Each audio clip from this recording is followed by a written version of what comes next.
Hey, what's up, everybody, and welcome back to the channel. Today, we have a special interview. As you can see beside me, I have the actor just to start because this guy has a man of many tricks. So I should definitely make sure I put respect on his name by actor, writer, producer. He does it all. Peter Vack. You may have recently seen him in Love Life, which is on HBO Max, but we're here today to talk about his new film, PVT Chat or Private Chat. Peter, how's it going, buddy? Great. Nice to meet you.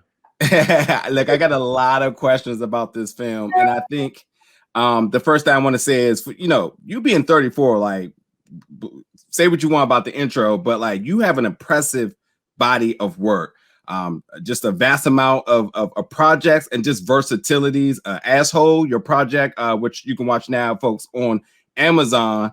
You've done a lot of things: voice acting, writing, producing, all of that stuff. But like, to this point now in your career, especially after the year of 2020, a lot of people done a lot of reflecting and had to slow down a little bit. How do you kind of reflect on it so far? Like, what is your thoughts? What has been some of your best and most enjoyable moments of your career?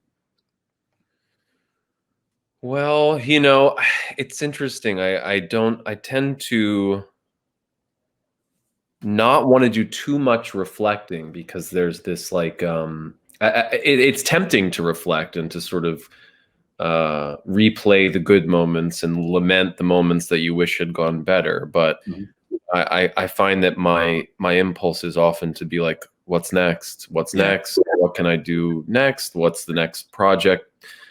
Whether it's something of my own design or another person's.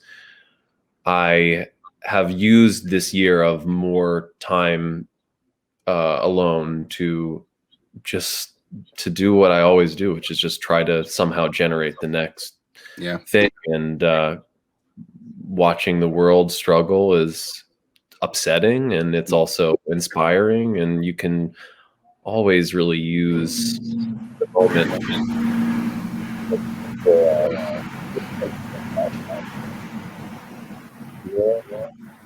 It's always like a negative moment.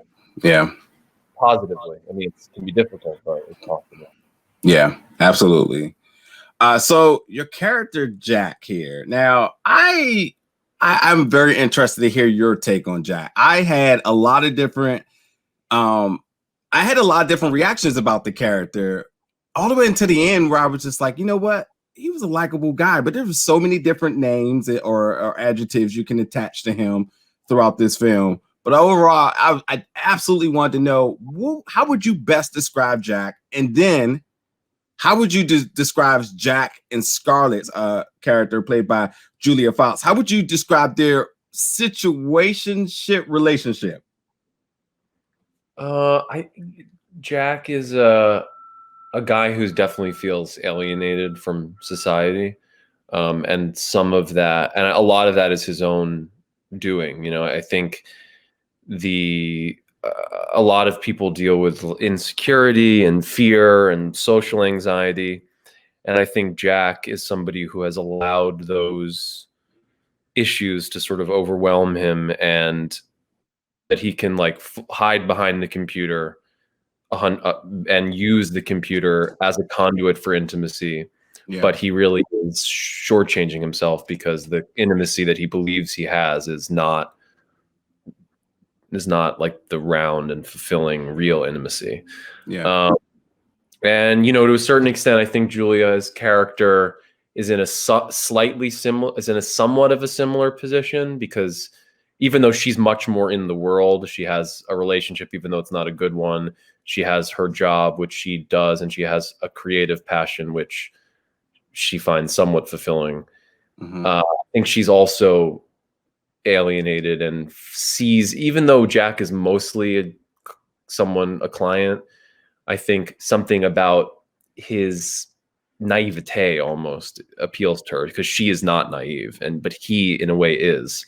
And so I think that just the way in which he appreciates her sort of unconditionally, even though it's not based in a true connection, I think it can be appealing on both ends. So, and I'm gonna come back to that in a second. The other thing, I was just completely like, I was not expecting this film to go into the depths that it did. I think the first thing I want to address is this being an American film that went full nude, which is something that you do not traditionally see, especially with male genitals. I want to know what's the statement being made beyond that, because when I watch film, I'm always looking for what's the message coming out of this, and that was the big one for me. I was like, what? There's something beyond this that I'm not seeing. Well, what do you think? Because you are looking for the message, and so I'm curious. Did you walk after you've seen the film and thought about it, and do you have an idea of what the message might be for you? Yeah. Okay. So for one, the first time I watched it, I was entertained because of just how unpredictable the film was, much like your film Assholes too. So I was very inclined with this style of storytelling.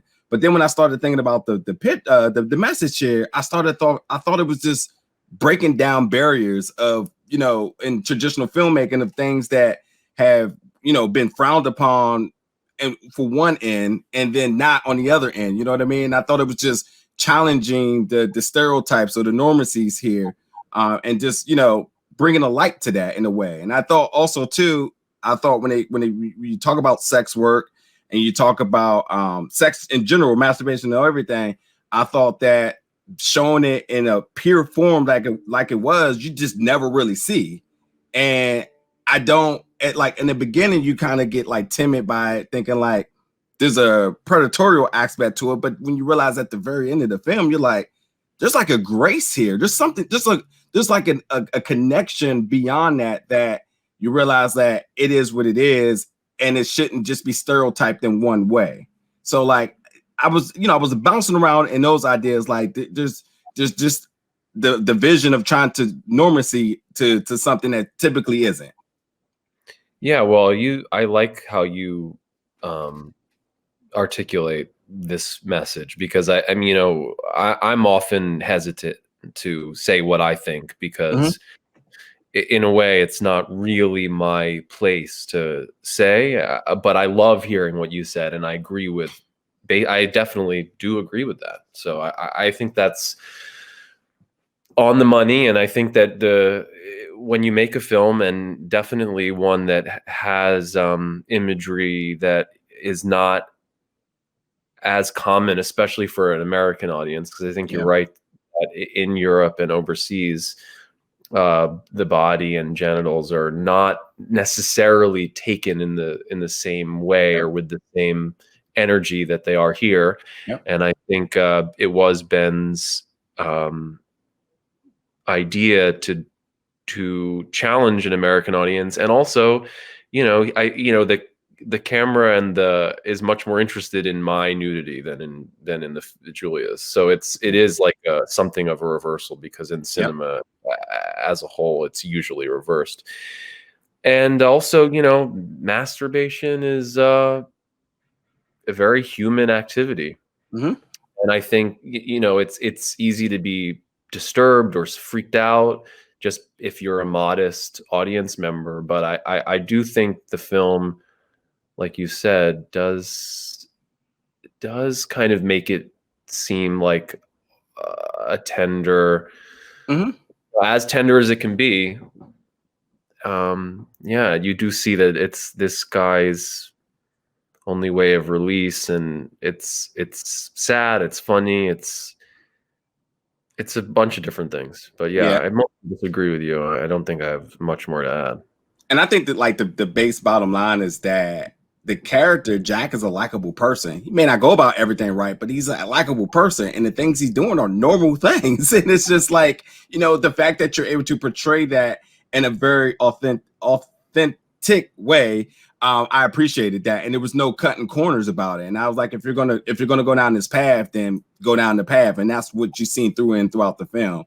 And I thought the ending was just really beautiful about how he glorified her. I mean, it was almost as if like he looked at Scarlet as like an angel, and I think that was like a really surreal moment. After everything that happened throughout the entire film, he looked at her with like grace, and I was like, that's powerful. But I was trying to connect everything. I was like, I for sure had to ask you, how would you kind of articulate the whole thing?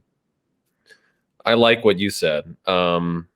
Yeah, no, I mean, there's no doubt that the character I play does some things that are objectionable, but I think he is redeemed by actor. And you know, one thing that Ben always, the director, really wanted to bring out in me was sort of boyish enthusiasm and energy. You know, because my baseline is a little bit more, maybe a little bit more dark or serious sometimes, or that's easier for me to play, so I go there. But Ben was always like, we have to make this guy like a kid, like an overgrown child, and so there's a silliness that comes out, and I think he does cut. It sort of sweetens some of the more sinister moments. Yeah, yeah.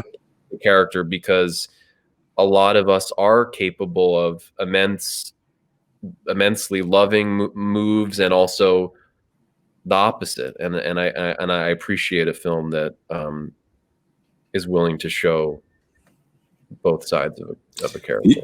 You know, it's crazy how well thought this film was for it to be filmed in 2019 to be super relevant in 2020. Like, it's just that's just shows you how relevant it is. I did want to ask you too. So you brought up Ben, the writer and director of this, a very charismatic person.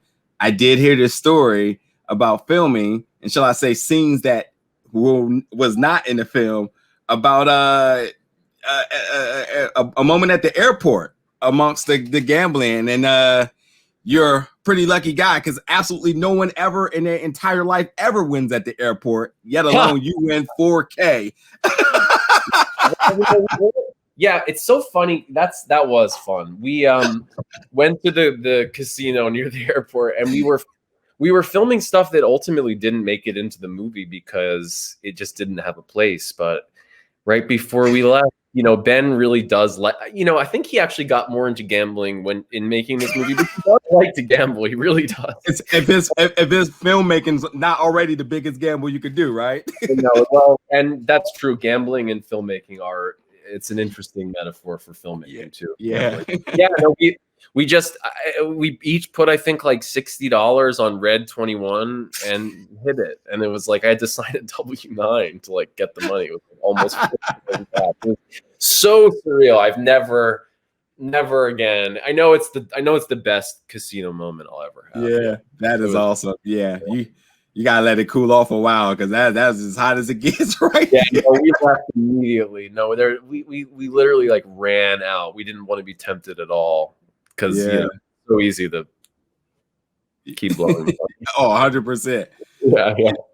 You know, speaking of addictions and stuff, what would be your take about addictions to social media, gambling, and even sex work, which is, you know, different themes that kind of floats within this film with the character Jack? What would be your message about that, in a sense of what would be your message that you would want viewers to take from this film, exploring those different themes?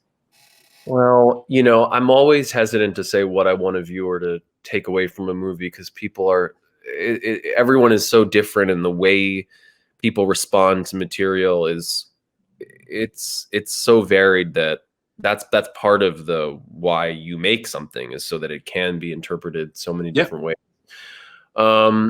It does feel like humans are always gonna find things to be compulsive with and addicted to. I don't know if I'm not sure that's ever changed. We maybe have a more addictive substances than in the past, but I also wonder about that, you know, because there's all different ways to be sort of compulsively into something, you know. And yeah, I don't think I wish less people were addicted to drugs because it ruins lives, but I definitely know myself and others have social media addictions, and I'm not sure I don't really have a very neat conclusion about it, other than that it's something I think that we're going to see how the ramifications of it aren't fully known yet. Okay. Yeah, that's true.